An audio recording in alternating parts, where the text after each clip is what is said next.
Assalamualaikum warahmatullahi wabarakatuh. Rekan pembelajar, pada sesi video pembelajaran kita kali ini membahas terkait pelatihan dasar CPNS dalam rangka pembentukan karakter CPNS dalam kegiatan pembinaan dan pengasuhan. Tentunya penerapan kebiasaan efektif ini menjadi salah satu agenda. Dan pada kesempatan ini kita akan membahas pertemuan yang kelima, yakni kebiasaan untuk saling memahami.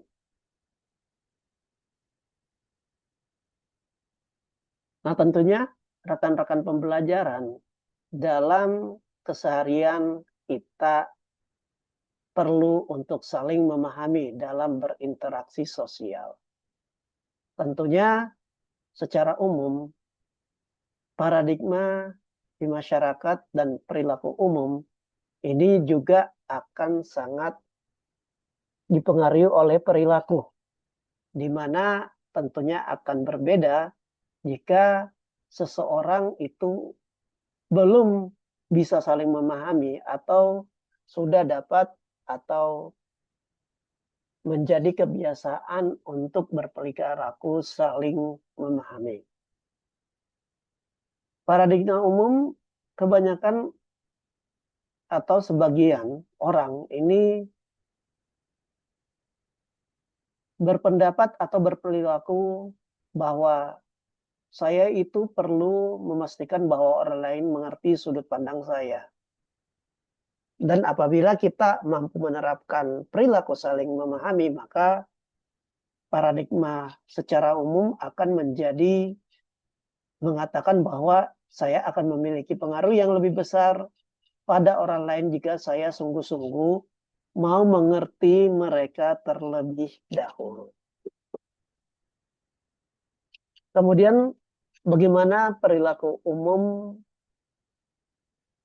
yang belum membiasakan saling memahami. Biasanya mereka mendengarkan dengan maksud untuk menjawab. Dan apabila kita sudah melakukan atau berperilaku saling memahami, maka mendengarkan dengan empati. Kemudian juga jika belum berperilaku saling memahami, maka perilaku konfrontasi dan menyerang atau tidak bicara sama sekali, ya.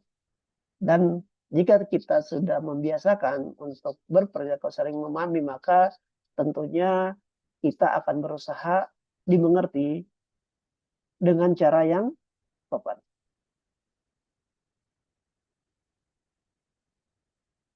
Rekan pembelajar, bagaimana cara kita untuk melatih mendengarkan dengan empati? Mendengarkan dengan empati ini berarti mencari hal paling penting untuk orang lain. Baik kita setuju atau tidak. Kita mendengarkan dengan tujuan untuk memahami.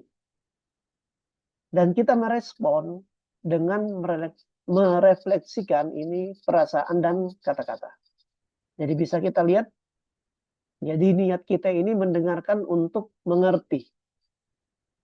Nah, biasanya kita kalau mendengarkan untuk mengerti ini sifatnya tidak menyelidiki, ya, tidak mengevaluasi, tidak menasihati atau menafsirkan.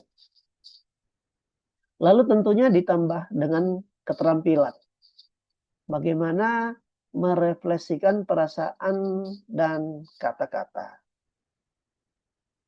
Mungkin dari mendengarkan ini kita merasa marah, bisa saja frustasi, bersemangat, sedih, tersinggung, diabaikan, emosi atau malu, atau merasa bodoh gitu ya, atau antusias dan lain-lain. Nah, ini tentunya terkait tentang baik itu isi dari pembicaraan, topiknya atau makna dari yang dikatakan oleh orang tersebut. Lalu kapan yang tepat untuk mendengarkan empati? Berhenti bicara dan mulailah mendengarkan dengan empati. Ketika terasa ada emosi yang tinggi, Anda perlu mengerti masalah sampai ke intinya. Anda merasa bahwa Anda belum mengerti, atau orang lain merasa belum dimengerti. Lalu berikutnya, kapan saat yang tepat untuk mendengarkan empati? Turunkan kecepatan. Perhatikan dan bersiaplah untuk mendengar secara empati. Selanjutnya lanjutkan dan silakan berusaha untuk dimengerti saat ya persoalan sudah jelas dan telah ada saling pengertian. Kemudian pembicaraan diusahakan bersifat santai dan tidak emosional. Anda juga diminta memberi pandangan atau nasihat sehingga akan tepat untuk mendengarkan secara empati. Berikutnya adalah berusaha untuk dimengerti,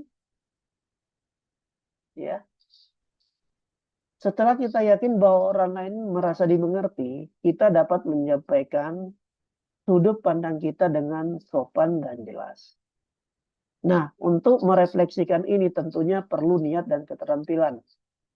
Niat kita tentunya berusaha untuk bisa juga dimengerti setelah kita melakukan mendengarkan secara empati. Dan yang kedua juga kita butuh keterampilan. Dengan cara bagaimana cara kita menyampaikan sudut pandang dengan menggunakan bahasa saya. Ya. Jadi kita menyampaikan sudut pandang kita, contohnya dengan saya merasa, ya, saya ingin, menurut saya hal tersebut menarik. Namun apakah bisa kita membahasnya nanti? Atau bisa juga, saya mengerti maksud Anda, namun saya memiliki sudut pandang yang berbeda yang ingin saya sampaikan. Nah, ini tentunya butuh keterampilan dengan tujuan tadi. Kita dapat menyampaikan sudut pandang kita dan juga dengan niat berusaha untuk dapat dimengerti. Baik, sobat pembelajar, demikian kita telah melihat paradigma bagaimana saya akan memiliki pengaruh yang lebih besar pada orang lain jika saya bersungguh-sungguh mau mengerti mereka terlebih dahulu. Apa yang dapat kita lakukan dengan cara mendengarkan dengan empati serta berusaha dimengerti dengan cara yang sopan. Rekan pembelajar, silakan ceritakan kesan Anda terkait hal ini, dan demikian tema kita kali ini. Kita jumpa lagi pada pertemuan selanjutnya. Salam dari saya. Assalamualaikum warahmatullahi wabarakatuh.